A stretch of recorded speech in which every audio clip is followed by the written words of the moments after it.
So, ngayon kakauwi lang ng mama galing palengke. Alam mo naman niya, pagkakauwi, masakit ang katawan, tapos lagi pang galit.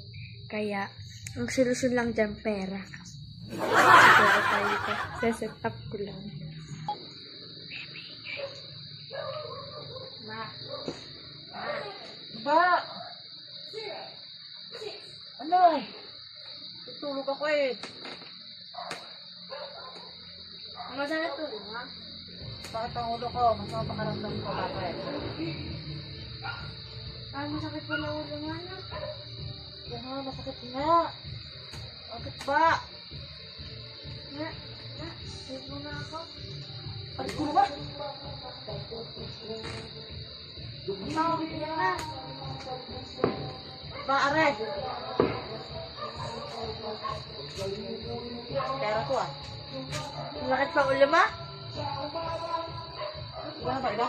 Wala na. At naman ang mama, ano sa pera. Wala na. Hindi naman sa ulo ko. Layas na kayo. Diba sabi ko sa inyo, pera lang okay na yan. Bye-bye na guys.